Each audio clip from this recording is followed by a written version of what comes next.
Voamaraimbe moa dia efa niroitra namonjy ny kianja Mahamasina avokoa ireo mpanohana sy mpankafy Barea ny sabotsy maraina teo. Tamin'ny endrika isan-karazany no nentin'izy ireo nanao izany fanohanana izany. Tamin'ny 12 ora sasany atoandro moa dia efa feno tanteraka ny toerana atao anatin'ny kianja Mahamasina na dia tamin'ny 4 tolakandro aza vao nanomboka ny lalao. Milamina tsara ny mpijery niaraka tamin'ny fanentanana isan-karazany sy ny fandraisana andraikitra nataon'ny mpikarakara.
Zay inona no natonavana aloha matahotra satria anato zay koa dia hoe sao dia vao tsy mahazo an'le toerana tsara satria ny olona rehetra ke efa niandry an'io dia niainga aloha daoly jereva zao fanesesy zaoko nefa zao vao amfiry mbola tsy ampihavalo akory.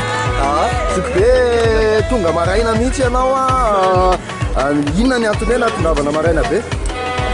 Maraina zany mba hoe hanohana an'le Barea sady mba akapilasy tsaratsara tena koa moa zao vao manahita fa tena tany lavitra tany miorakoraka fotsiny dia namonjy an'ity mihitsy mahatonga ny tantanindrazana zany mba hanohana amin'ny ekipa toerena ty malagasy. Fahitanao azy firy mbola? Zareo mahita 0-0 azo hohanina tsara io.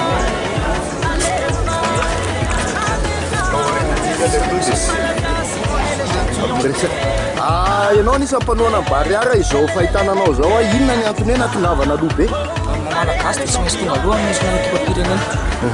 Fahitanao an'io lalao io sy ny fikarakarana amin'ny ankapobeny? Ny organisation aloha mahafinaritra amin'ny lafiny ray milamina tsara mandresy tely sy ray Barea andro any. Mpanohana Barea ianao maraina be nareo dia efa tonga inona ny antony hoe natongavana aloha be? Io le fitiavana le kitra malagasy mihitsy zany ekipatsika io dia tohanantsika na maraina be ary tsisy olana mihitsy n'izany. Fahitanao ny fandaminana amin'ny ankapobeny? Tena milamina, tena mirindra tsara le fandaminana ary tena mahafapo satria tsisy atahorana zany le amin'le fikorontanana sy ny sisa moa tsara le fandraisana andraikitra. Score ny rarina aloha zany dia faravaratsiny 0-0 kasika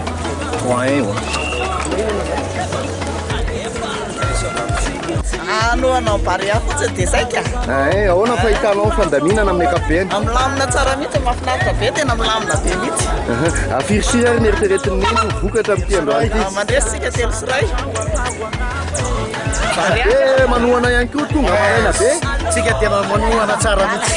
ny fahitanao ny fandaminana amin'ny ankapobeny fandaminana loatra tsy anda jerena androlamo ohatra tena milamina izy loatra eto firofiry ny eritreretinao io aloha zany telo sira ihany no eritreritreto aloha mba maresitsika